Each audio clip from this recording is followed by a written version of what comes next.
Welcome to the Legally Hers podcast. I am Pratiksha Ullal, your host, and this podcast is produced by the Vidhi Center for Legal Policy. Legally Hers is a series of conversations where we explore the law not just as an abstract construct, but as something that shapes women's everyday lives. In today's episode, we journey back into the history of colonial law to understand its very nature and to uncover how British legal frameworks were shaped by the male gaze. More importantly, we shall explore how traces of that legacy continue to linger in our legal system today, influencing the very logic of legislative thinking.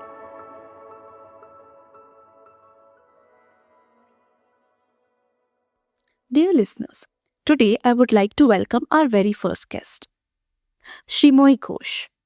Shrimoy Ghosh is a lawyer and a legal anthropologist whose work focuses on questions of rights, justice, and legal cultures. She currently teaches at the School of Arts and Sciences at the Azim Premji University. In the past, she has worked with grassroots organizations on human rights documentation and litigation efforts in Kashmir, Bombay, and New Delhi. Ma'am, welcome to the Legally Hers podcast. It's so great to meet you and have this conversation with you today. Welcome, ma'am. Thanks so much, Pratiksha. It's really nice of you to invite me as well. I'm very excited. So, firstly, why don't you give us a glimpse of your journey as a lawyer and an academic? Okay. So I would say I'm a bit of an accidental lawyer. It wasn't something that I had set my mind to or saw myself as being a lawyer when I grew up. And so that kind of thread followed me, I think, through my journey. My first job was in Majlis as a litigator. And thereafter, I worked in different human rights organizations. Yeah, a long and kind of slightly unconventional journey. Yeah. That's what makes it interesting because that's what brings the different, unique aspect to your perspective, I feel. Like when you look at legal anthropology, so it's a very unique discipline because there's a lot of intersectionality involved here. Give us a brief regarding how these disciplines come together and like with a special focus on women and law. How do you think it merges beautifully? So there's this cultural anthropologist called Clifford Geertz, and he describes the law as a distinctive form of imagining the real.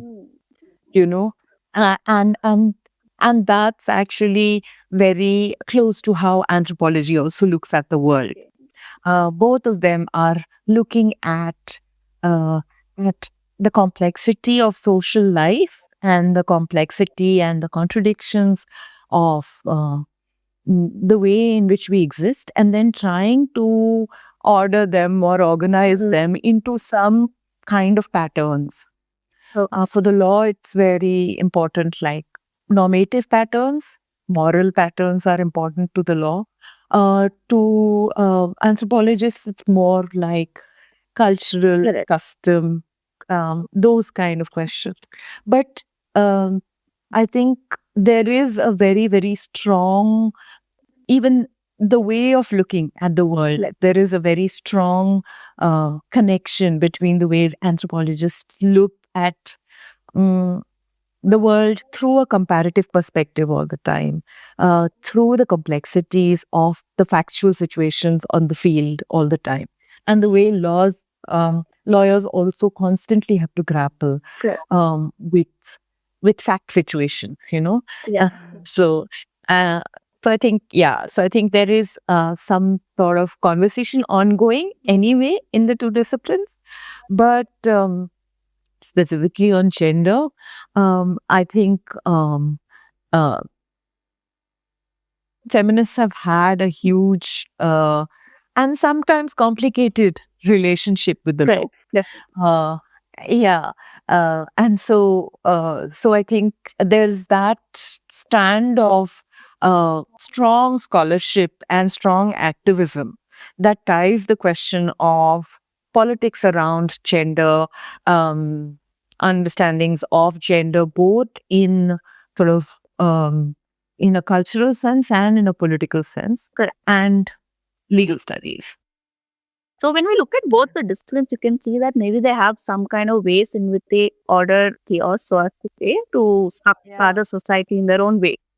So that's very interesting when it comes together, because I feel it comes together in sort of situations around women. Because when you say they're culturally bound in a way, that they are sort of the carriers of traditions, and we see that the whole like point of women's bodies are culturally appropriated in many ways. That, Yeah. and then maybe when we look at law again, like it sort of has to break free from those dimensions, which is again a very difficult position for women mostly to be in, so as to say. Yeah. So, which is why I feel your perspective would be unique to this conversation. Um, so now coming to the question of women, the question of women's condition, if we need. So when we look at there's a buzzword in the internet right now. It's called, like, it's erupting everywhere, and people are trying to sort of pigeonhole it into different conversations, and they're looking at it from different ways. It's called the female gaze. So what do you think about this buzzword? Like we are not able to wrap our head around this word because it's very complex. So what do you think of the female gaze? So I guess the idea of the gaze has a long history in feminist studies. Like Laura Mulvey uses it, I think, in the 70s, Yes. where she's talking about the male gaze. Correct. And she's a cinema studies person, and she's Right. thinking about the gaze as not just a fuzzy little kind of filter. Correct. Not in the sense of your Pinterest board or your TikTok, which is talking about female gaze, but as a kind of an analytical tool to understand. It's like as a political technology of viewing. Correct. And spectatorship. Correct. And surveillance. Right. So who is looking and who is being looked at? Who is active and who is passive? And I think feminists thereafter have talked about turning the gaze back. How do we turn the gaze back or reclaim the gaze? And I think this idea of the feminist gaze or the female gaze or the feminine gaze is a way of not just reversing. It's not just about reversing that technology of power, but reordering, ways of seeing. I think that that idea of the female gaze can be a very, very powerful way of reimagining any kind of social language, to ask questions about who's doing the talking, who's doing the listening, who's being objectified, who's being infantilized, and how is this body being constructed. So I think it's a very, very interesting and very productive way of coming to any question. That's interesting. When we look at the female viewpoint or the standpoint, like there are many names which female gaze goes by. So coming back to law, do you think law has a particular gaze, or do you think it borrows a certain gaze, or what do you think? Does it have an inherent sort of gaze that we should talk about? And it's quite interesting to see, because we only see law as taking in different standpoints. I wanted to know if you feel that law has a particular gaze in itself. I think part of the law's ability to appear universal, right, to appear objective, to appear neutral, to appear as if it does not have a standpoint. Correct.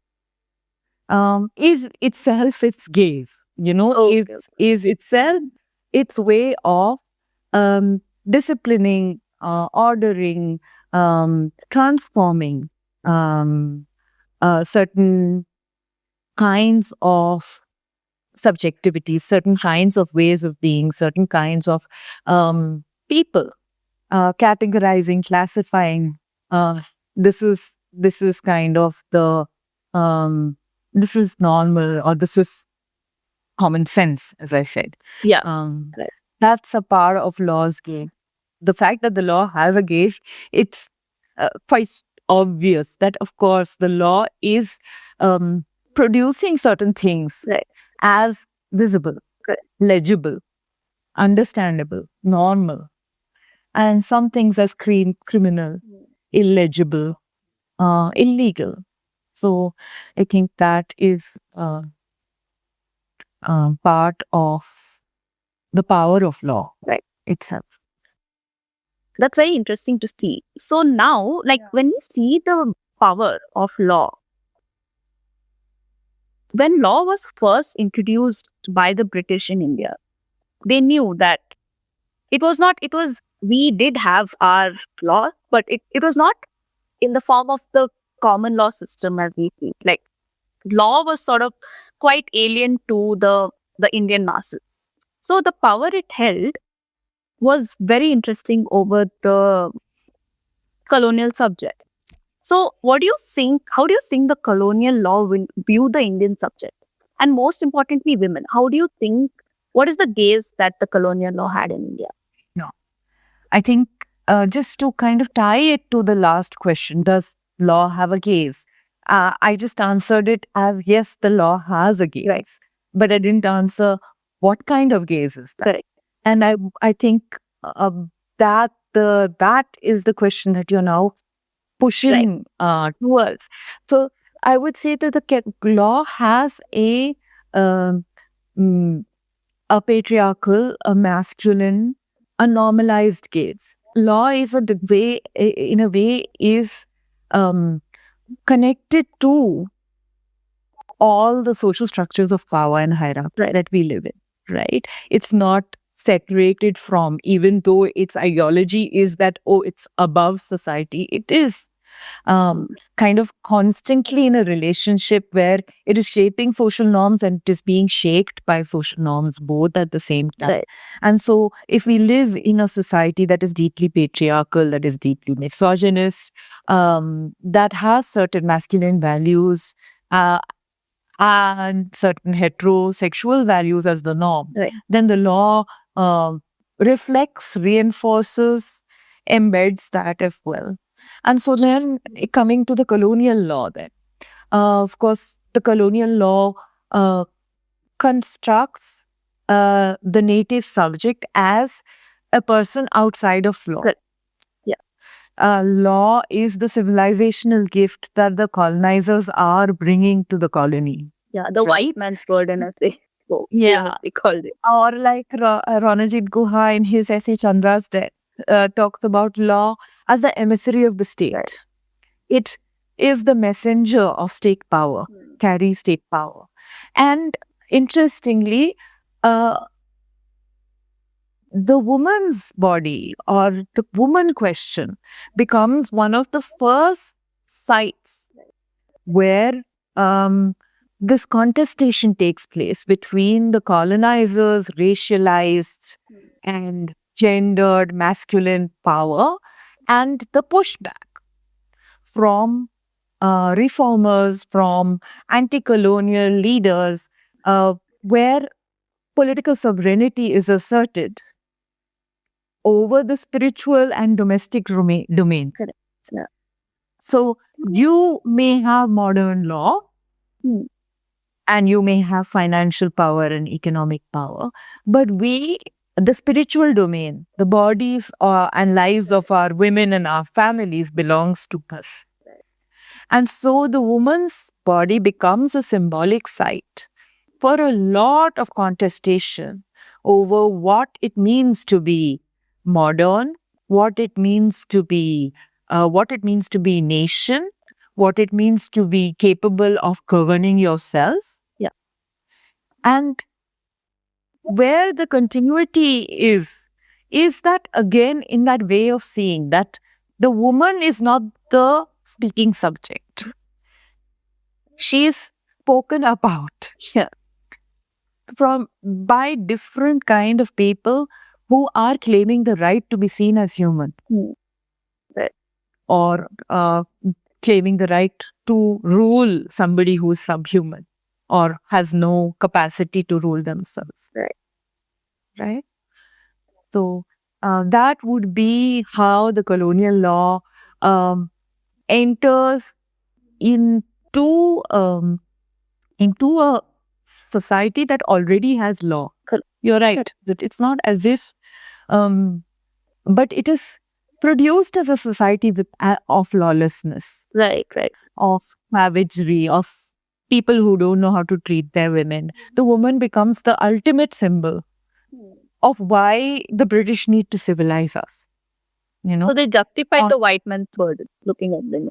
Yeah, the rule of law becomes kind of a way of signaling, amongst other things. There were other, of course, there was evangelical Christianity. There were other discourses operating at the same time. But rule of law does become one very important discourse that establishes the racialized difference between even, elite, English educated, upper caste Indians and the colonizers. The emulation is quite stark actually, because when we also look at the Indian reformers, their perspective was also very interesting. Actually, coming back to legal, like British history and the history of British law, I was at one of your events actually. I think it took place at Museum of Art and Photography. It was interestingly worded. The title, it said "Law and Otherwise," which was very interesting to me. It sparked a lot of interest. So then I went ahead and like attended it, and it like another like subtitle was "Feminist Legal Journey," which again caught my interest. So the most striking aspect of your discussion to me was to view legal history differently, because when it's concentrated around the women emancipation, so I would like to call it the women emancipation drive by the British. I viewed it in a very different manner, because when we were taught in schools like sati was abolished by the British, there was no more information on that. So we were, as children, were like, oh, that's really good. They did something good. But then actually when I grew up and went through law school and sort of like studying the whole sati regulation and the discourse around it at that time, I had a question like, oh, how did they agree? Like, was there no pushback? Because all this are not there in our history lesson, which is why when I look at it now, when I attended your talk, I sort of started seeing that Britishers who's mostly viewed Native Indian women as objects, as you said, rather than subjects, occupying a sort of centrality in the laws. Basically, it was to alleviate their sufferings, right? But they sort of did not have that voice in the law that I could see. I think these laws sort of lack the female standpoint. Do you have an example which could sort of highlight this lack of female standpoint? So I think one of the examples that you also kind of referred to, right, the sati legislations, and a lot of historians have done very, very rich and interesting work on this question of sati and the sati laws, right? So they didn't come from nowhere. Firstly, there was a strong reformist voice. Hindu reformers, Raja Ram Mohan Roy and others, demanded that sati pratha be abolished because it was a scandal for Hinduism. Right. So they were constantly referring back to whether it was sanctioned by the Shastras or not. Right. Whether it was actually a good essential Hindu practice. And I'm using the words very deliberately. Yeah. Because this is something that finds echoes, whether you look at the Sabrimala judgment, whether you look at the hijab ban, whether you look at how religion is defined, a religious practice, freedom of religion is defined in the Indian Constitution. Right. This idea that tradition or religion or is the grounds on which the legitimacy or illegitimacy of this practice should be debated. Right. It was framed in that way. So it's again not really about the centrality of the woman's agency or choice. And again, if you kind of think about how this motif keeps recurring. Um, in 1987, we have Roop Kanwar, right? Yeah. Sati. Again, absolutely candlelized everybody. This image of a fully bedecked bride climbing onto a pyre and setting fire to herself. And the same debates between the Hindu right and the reformist kind of language, concentrating around the question of uh, religiosity and tradition.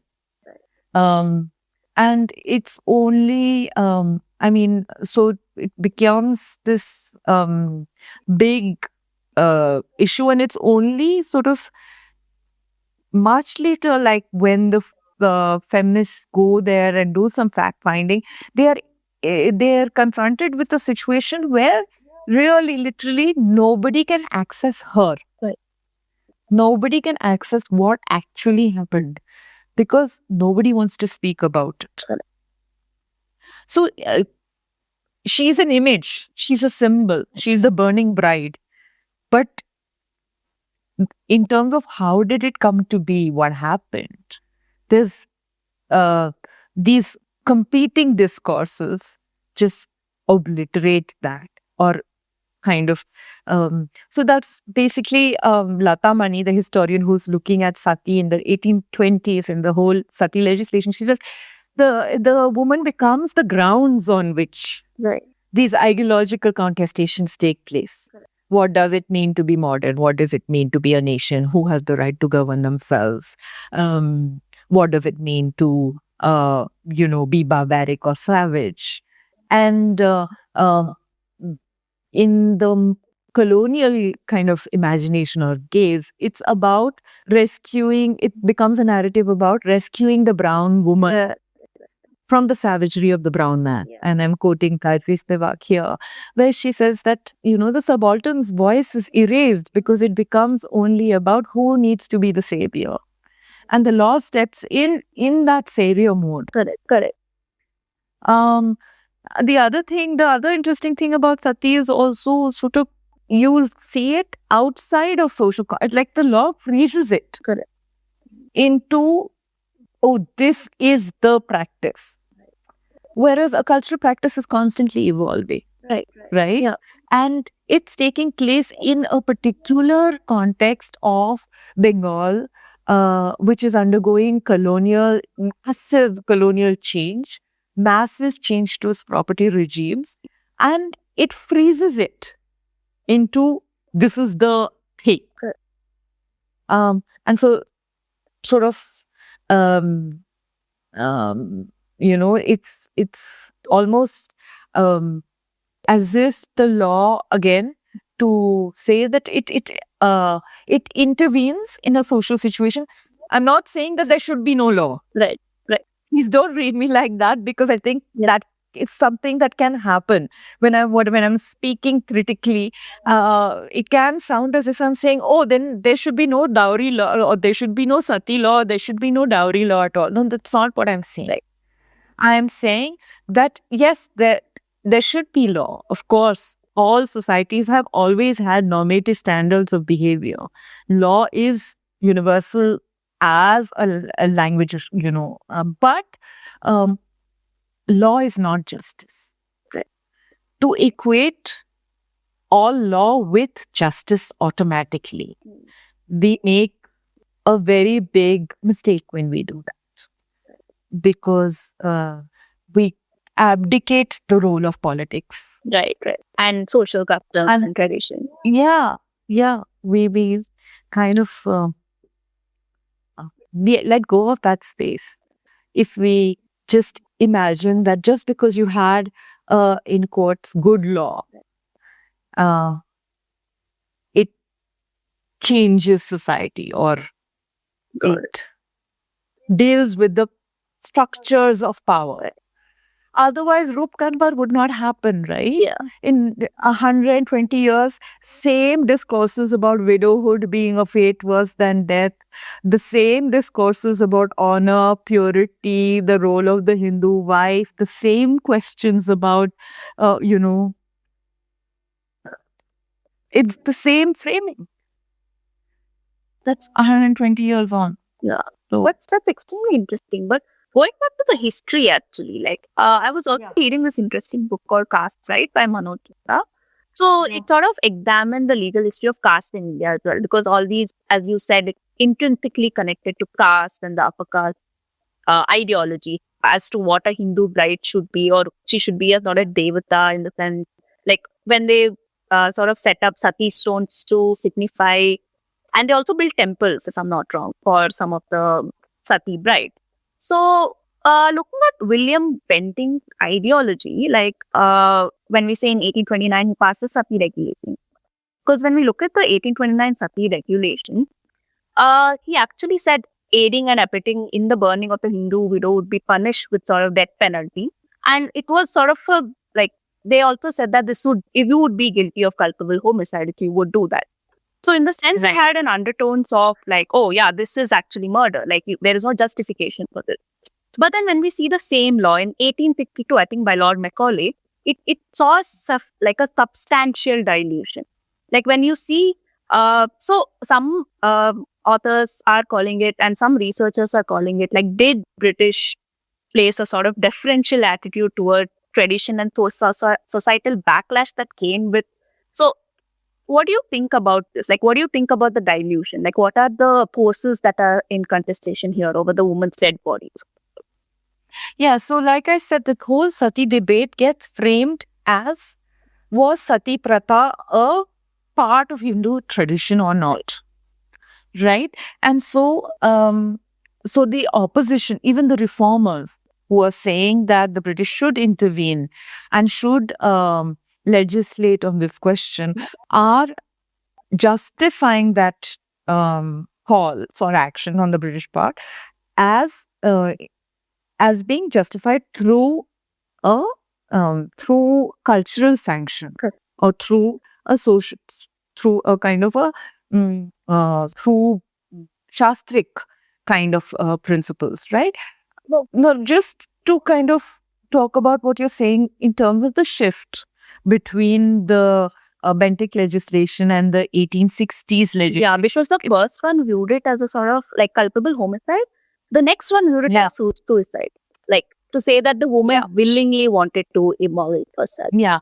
And in the 1860s, after the 1860s legislation, I mean, both, but in the 1860s legislation, firstly, it's not as if either of these legislations was particularly applied. Right. You know, they were more symbolic than anything else, right? That not that a large number of prosecutions were taking place. But even with the second legislation, then it becomes a question of an investigative modality. Right. Then it becomes about the district magistrate has to go and conduct an inquiry into finding out whether what happened, and there will be witnesses and there will be contradictory witnesses, and it will become into a kind of a forensic, an elaborate forensic investigation into finding out about the interiority of the woman. Correct. Through a penetrative legal gaze. Right? And again, it's about control. It's about justification of rule. It's about bringing order to a disordered society, whether it is sati, whether it is other forms like hook swinging, other cultural practices that the British tried to regulate in the name of civilization itself. So I think it's a very complex question in terms of, was it about this British stepping back in deference to tradition? I would say that, the British law had a long and complex history. It's not one linear progression. Different regions had different forces at work and different kind of Yeah. So it's not a homogeneous thing. Right. We often, so. That's interesting. Yeah. So as we also see that now that we sort of agree that the law clearly like it did not center women's experiences or voices at that time. It was just a sort of white man's burden, or it was maybe a brown man's reformist gaze, which sort of wants to emancipate again, like bring up women and sort of looking at empowerment in that way. No, and also sort of counter the idea that Hinduism is barbaric. Correct. Yeah. It's saying that as in some ways, this is not actual real Hindu. Correct. Yeah, exactly. Right. Yeah. So again, bringing it back to cultural scriptures and again religion. Cultural nationalism. Right. Yeah. Yeah. That's very interesting. So now that we agree that the woman was nowhere, basically. So do you think like now when we look at our dowry prohibition legislation, like sort of provision in our criminal law, so do you feel that there is a continuing broken or sort of unbroken link with the logic adopted by sort of maybe the sati legislation? Because as you say, cultural practices keep evolving, and in one or the other way, we have a burning bride. Yeah. Yeah. No, it's a really kind of interesting question. This relationship between, colonialism and colonial law and post-coloniality. Is it a continuity that we are trying to establish, or was there a transformative moment that happens? And in fact, there is some new logic of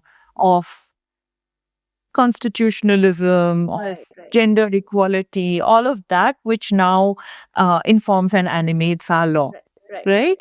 So I think the thing is that in some ways, the structure, the ideological structures of the masculine gaze within the law, don't really change. Correct. Right? And so, so even if you look at, say, Section 498A, and it's a legislation that has faced an immense amount of backlash and controversy, including from men's rights groups, but even from our judges. Correct. Right? Yeah. But it was the first recognition of domestic violence being a crime. But the way it was framed itself, like cruelty and harassment, again brought in some ways in the explanation, demand for dowry. Right. But domestic violence itself is a much larger problem. It does not take, again, whether the criminal evidence-based, proof-based, forensic investigative modality. Like has been establish, putting the burden on the woman to establish whether what was her situation in that. Like a more primacy given to the dying declaration also, like we see. Yeah. There's a lot of contestation regarding that. Yeah. So there's this whole idea that that I'm not going to, don't want to sort of say that there is a continuity or an unbroken chain. Right. But but what I do want to say is that women bodies do become grounds of contestation over meaning. Right. Constantly. And you look at 498A, in some ways, I mean, we have the National Family Health Survey, which says in Karnataka, 1 in 3 women experience familial violence. Right. Those are the statistics we're dealing with. Right? Then you look at the Section 498A numbers, and you look at the kind of scandal and controversy around Section 498A and this myth of abuse. Right? It's as if any law that looks or centers a woman's experience or allows women to become voices, not victims. Correct. Right? Become plaintiffs, become complainants. Right. immediately provokes a kind of societal backlash. Right. So I would say I'm not justifying Section 498A as a great law. There are problems with it. Like I said, it centers a certain understanding of domestic violence as extreme mental and physical cruelty. It has a very evidence-based, very that kind of understanding. I would say that in a lot of ways, the Domestic Violence Act, which is a civil law, helps women get centers women's experiences of domestic violence a lot more because it has a much more broad understanding of what domestic violence means. It allows women remedies that they control rather than, a lot of women who are in situations of domestic violence don't necessarily want their husbands to go to jail. Right. Many. Yeah. Right? Yeah. They don't do because that does not, that generally renders them homeless. Yeah. And it's not necessarily a remedy that they particularly want. Yeah. So when I say that a law that centers women's experience, if you look like Section 498A and you look at the Domestic Violence Act, which came out of a feminist struggle over many years, that Lawyers Collective campaign, and pushing at the definition, pushing or broadening the idea of live-in relationships. It's not perfect. Right. But this law is is never going to be perfect. But this is at least an example. this is the feminist standpoint we're actually speaking about. Yeah. In some ways, what would it mean to allow, and why does it take so many years of struggle, of dead women? Like I said in my MAP talk, and I said, right, that the history is littered with the bodies of dead women. Because it's only when there is a dead, violated, brutalized body lying in front of us are we able to see women as human. Right. That happens so many times. Nirbhaya, the RG case. The knee-jerk reactions that you see is more specifically only when we see a gruesome, horrific. It's quite like historically as well. I mean, if you look at Philomeni Das, right, which is the body which lies under child marriage legislation, or you look at Bhavari Devi, right, is the source of our sexual harassment legislation. There are so many violated women. Where you look at this Buddhadev Kasmarka case recently, the sex workers' right to work case, it's actually about the murder of a sex worker. And it's being celebrated as a case of women sex workers' right to work. But that particular sex worker that we're talking about, the case is known by the name of her murderer. Right, exactly. That's Now, coming to another piece of legislation enacted by the British, the Child Marriage Restraint Act. When we discuss the history of this legislation, two cases stand out to us. One is the Rukmabai's case, and one is the Philomeni Dasi or Das's case. So, Philomeni Dasi was a child bride, and she died on the night of her marriage. So, this was the case of marital rape on a minor. So, coming back to the history, Rukmabai refused to go to her husband's house. And for our listeners, Rukmabai went on to actually become one of India's first practicing doctors. So Rukmabai refused the petition filed by her husband for restitution of conjugal rights. That meant the husband wanted her to return to their marital home.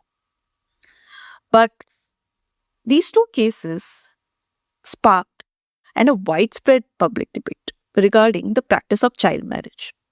Ma'am, in this, I was reading this interesting paper titled Crying Out for Legislative Attention, The Inadequate Child Marriage Laws of India by Abhinav Kumar and Arundhati Venkataraman. Ma'am, this paper was very interesting to me because it stated that this law was deferential to the society and tradition. And its approach was unsuccessful in eliminating the practice of child marriage.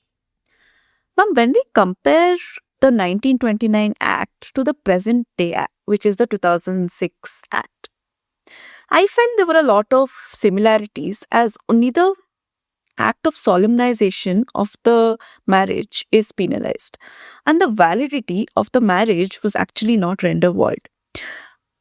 Ma'am, what do you think are the implications of this continuum in logic? And ma'am, what do you think are the repercussions of these laws? And do you think these laws have a sort of female standpoint in place? Like, for our listeners, again, coming to the 2006 Act, which repeals the 1929 Act, I feel continues the same logic.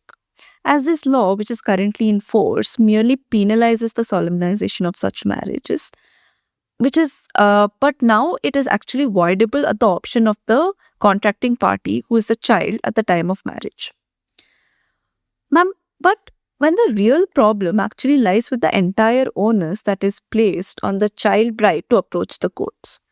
Ma'am, do you think merely to counter this social evil, which is still prevalent, do you think merely increasing the legal marriageable age of women to 21 is sufficient?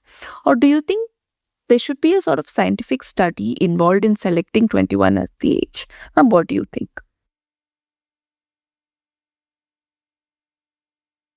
I feel like the logical thread, that one other logical thread that one could pull is the strand of marital rape. Right, exactly. And the marital rape exception. Right. Fulmoni Dasi was a child bride who died because of marital rape. Right. Exactly. Right? Exactly. And then the age of consent controversy erupts, saying that the age of child, the age of marriage should be raised, and the age of consent, that is consent to sexual intercourse, should also be raised. And again, it becomes a fight between the reformists and the revivalists. Right. The Hindu revivalists who are opposing the raising of the age of consent. Right? And we are still stuck. We still have a situation where the marital rape exception allows for a child who was married at the age of 15. I mean, below the age of 15, it's considered rape, statutory rape. But between the age of 15 to 18, if you are married, right? If you are in a marriage, you have no remedy. Correct. Exactly. You're forcing basically the child bride to go to the courts and pay. Yeah, no, one is that part of it, but you have no remedy. It's not recognized as violence at all. Exactly. It is not recognized as sexual violence, or it's not recognized as rape at all. So even with the expansion of the post-Nirbhaya and all of those legislative reforms, we are still grappling with the question of marital rape exception. Right. And so, Fulmoni Devi's ghost is haunting us in that way. When it comes to this age of consent and child marriage law and child marriage restraint law, again, centering the woman's experience and the woman's situation is absolutely crucial, according to me, to come up with a law that makes sense for the women, that it's supposed to be protecting. Right? Because that savior, that slide between the protective logic and the savior logic is a very, very dangerous one. And when you say that, okay, you want, you are putting the burden of the child bride to go to the courts, to have her marriage voided. Right. At the same time, marriage is that, no, but I'm going to push back a little bit, and I'm going to say marriage is one of the ways in which women access rights in India. Right. Marriage actually protects, as a social institution, women's rights in a lot of ways: rights to her own children, rights to a matrimonial home, rights to property, rights to maintenance. A lot of women's rights come from their status as wives. Now, if you make all those marriages void at the option of state, Correct. Exactly. Yeah. rather than at the option of the woman, you you are institute, for example, compulsory registration of marriage, as the Uttarakhand UCC does, you are going to render a lot of women rightless. Makes sense. Correct. Exactly. So, you have to think very carefully about where, or for example, raising the age of marriage to 21. Right. Now see there's a lot of Rukmini S has this amazing study about rape laws. It started with rape cases in Delhi. Correct. And she finds that a large proportion, I forget the number, but the largest proportion of cases are actually elopement cases, intercaste marriage cases, or intercaste runaway couple cases, where families are filing rape cases in order, or rape and abduction cases, against, or statutory rape cases against couples who are 17, 18, 19 years old. Usually that adolescent age. Right. So this age of consent, sexual autonomy, the right for women to choose their sexual partners, and the protective impulse of the state to raise the age at which they should be married is where, they can exercise their agency to be married. Right. Both these questions are very closely tied together. Correct. And simply saying, oh, we should, criminalize all child marriages or prosecute all people who are getting their children married early. Implementation is going to be a big problem. Which is happening right now. Because we can see this, it's still happening. Yeah, and it's happening at the cost of who? Like Bhavari Devi was an Anganwadi worker who tried to stop a child marriage. That's what I'm saying. So that's the kind of violence, patriarchal force, and the kind of impunity that patriarchy is imbued with, right? So, to just say, okay, now we're going to render every child marriage that has taken place void. Right. And where marriage is a contact of sex and property, sexual rights to your children and property. What are you going to do with it's not a simplistic question, is what I just want to push, that centering women's voices is a hell of a lot more complicated. Yeah. As a legislative or a policy exercise than simply going by, okay, let's criminalize, or this is bad, this is good. Right. Again, we can say that this is a sort of like this, the suggestions on how to center women is not from the women themselves. So we don't know, we say this missing, the curious case of missing women's standpoint. Again, we see clearly in these paternalistic sort of legislation, again, carrying forward the white man's burden, sort of, in a way, although it's sort of broken, but again, we can say that largely the logic remains mostly the same. So, structural logic is about bringing a certain kind of social order rather than liberation or transformation of women's condition. Right. Okay. So when you say recently the parliament wants to sort of increase the marriage age to 21, do you think that's sufficient, or there are other structural issues that we sort of have to wade through before simply saying, I think just raising the age to 21 would solve the issue of child marriage? Yeah.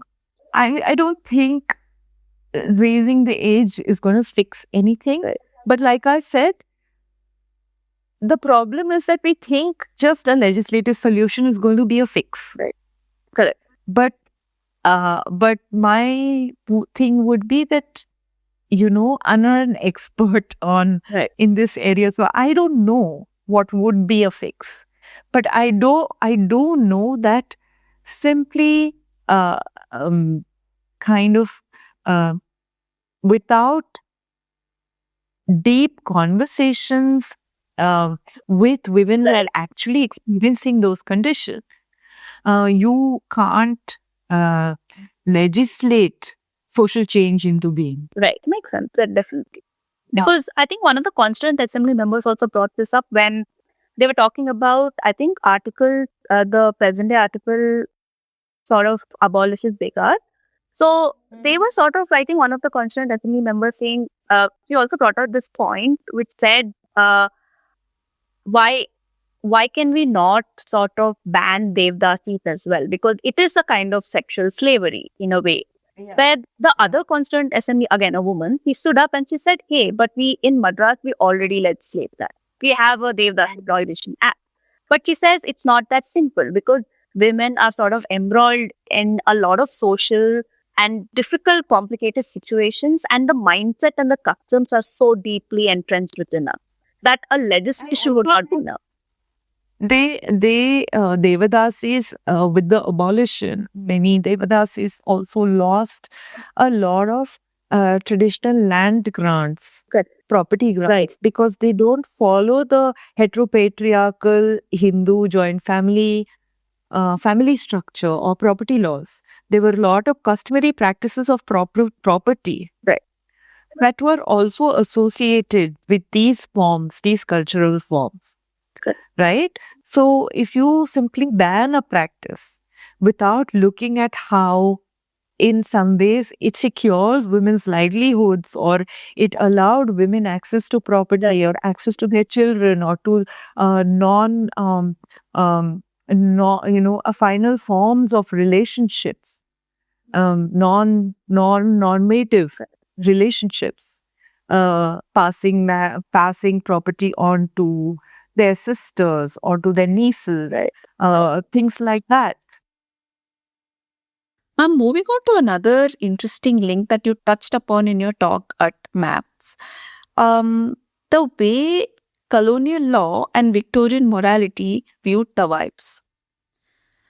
Ma'am, looking at the popular Bollywood representations of tawafs, it is hard not to romanticize their lives. We often tend to romanticize their lives, which may not be in tandem to the hardships that they faced in reality.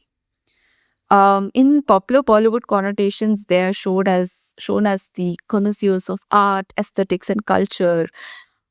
They were also quite independent. They could hold property. They were much freer than the other Pardat women.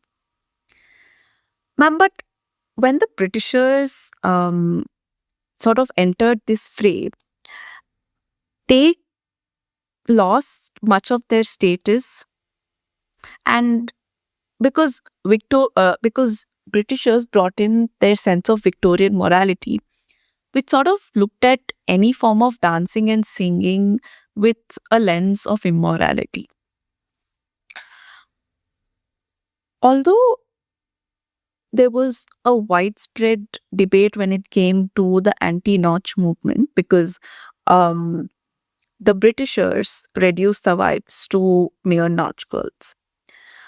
Ma'am, here talking about the link between this Victorian conception of dancing as immoral, ma'am, do you think there's an unbroken chain of continuity again here?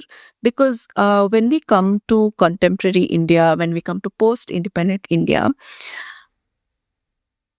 I think this conception of morality still remains. Ma'am, because when we look at the bar dancers case, because not going into the legality or the critique of this case, because it's a very complex case, and definitely it would take a whole episode to do that. But just to bring out that whether this link, this unbroken chain of continuity still exists, which views bar dancers as people who are immoral, or bar dancers are still seen with this view of immorality, which has been continuing from the conceptions of Victorian morality. Ma'am, what do you think? So, it's again, I would resist the impulse to draw a straight line. Right. And to kind of constantly see it like a house of mirrors, Right. you know, things get refracted, things get reflected, things get kind of reinvented and recast. Traditions get invented in new ways. Right. And new subjectivities are created, but they draw on, because the law is in that sense always looking at precedent. Right. It's always looking at its past in order to form the future, right? So, that kind of complicated relationship with the past, Right. rather than a continuous line. But as you're saying, the wives were in some ways a part of the cultural life of the pre-colonial city in India, and they were very much kind of, and I would say that line, that continuum between sex work, sexual work, performance, you know, was much more blurry in that zone rather than the British blurring that difference. The British actually create this normative binary between good girl, bad girl. Right. Operating within that binary of wife, whore, and both of them are rapeable in the eyes of women. Right. Actually, those are the two categories of women, because the Right. common prostitute sex belongs to everybody, and the wife's sex belongs only to her husband. Right. In the eyes of of the modern law, right? So I think there the break actually comes with this idea of there are two categories or two types of women, and native women can be one of two types. Right. Either she is the submissive wife, or she is the promiscuous prostitute, nautch girl. And then, of course, as you mentioned, the whole kind of moral policing, as well as the health and safety policing aspect. Right. Because a lot of the first measures of zoning, cantonment boards, lock hospitals, red light areas, which exist today, they are all kind of remnants of a colonial past of our cities, where prostitutes had to be registered, had to register themselves to allow soldiers and sailors access to them. Right. Exactly. Right? So I think there is a very long and complicated history there, but I would say that the continuities are in terms of, again, it not being really about the question of what do women want and what do different kinds of women, and the fact that different kinds of women might want different things. Right. And that's okay. Yeah. Flattening, everything into one thing, into one question of where either this kind of sexualized, orientalized gaze of the harem and the beautiful courtesan, Right. or the degraded, the desperate, the destitute woman need of rescue. Exactly. And those are the only two options available. Kind of. That's a part of the logic of the law that continues. Right. And even when you look at the bar dancers thing as well. Exactly. That's the exact same binary. Right. She's either the seductress who, the Indian family and the husbands must be protected from, and so she should be banned. And it's literally in the court filing, all of it. Right. If produces this discourse of the dangerous woman, or she's poor, desperate, exploited, trafficked and forced into it. And then yet you look like, say, if you read Rohit Dev's book, People's Constitution, and he has this chapter on Husna Bai, who was I think she goes to Allahabad High Court to challenge the Suppression of Immoral Trafficking Act. Right. But it's the first ban on prostitution, right? And Tawaif, even if you read Sabah Diwan's Tawaif Nama, and she just has a fascinating chapters about how these organizations of gaikas and courtesans, the wives, musicians, dancers, performers. I think she's talking about Lucknow, if I'm not mistaken, but I may be wrong. But how they organized to oppose Sita and what Sita did. Correct. That is the suppression of immoral trafficking. Right. What it did to their lives. It devastated their lives. You know, the raids, the jailing, not that. So that's what I want to say is that it's not a simple solution. And when we don't expect men's questions to be all reduced to the idea of one man, like the man. Right. Somehow the woman's question can be reduced to the woman's question. Yeah. We are not allowed multiplicity, complexity, humanity in the same way. Yeah. And that's a part of what the law does. You know, that's the reductive power, the essentializing power of the male gaze in the law. Right. I'm coming to my last and favorite question. This question is very close to my heart, and so here goes. Ma'am, during my LAM days again, I read this book written by Begum Rokeya Shekhawat Hussain, which is basically touted as the first self-conscious feminist utopian story, which is written in English by an Indian woman. Now, to tell a bit about this beautiful story, this person, Sultana, dreams of a society which is filled with flowers, scientific progress, and happiness. A world which sees a sort of gender reversal, a sort of gender role reversal. And it is quite interesting to me that this world is incidentally also a world without war, crime, excessive usage of fossil fuels, and many of the social evils that plague our society today. Ma'am, this is Sultana's dream, but I just wanted to ask, what is your dream for the world? Because I understand dreaming is a radical and political act in itself. So, ma'am, what is your dream for the world?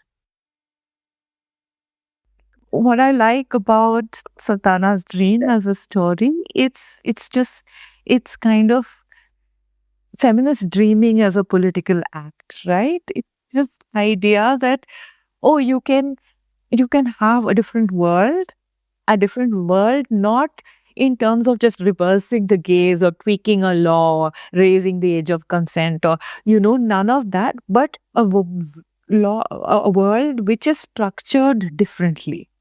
The conditions of existence itself are different, where science is valued, where friendship is valued, where I'm talking about Sultana's dream. I'm just saying that where the values itself through which the law world operates, or how we see each other, how we see ourselves, are changed.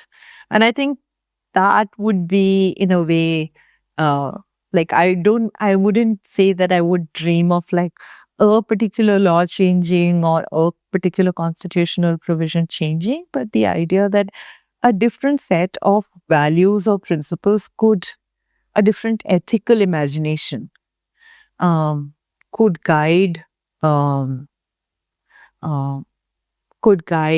the way social life is organized, and that the values of same love, of friendship, of collaboration, of working, not trying to constantly outdo each other, could structure our markets, could structure our relationships, could structure our nations. That might be a nice dream to have. But I think the act of dreaming itself is in a sense a political act.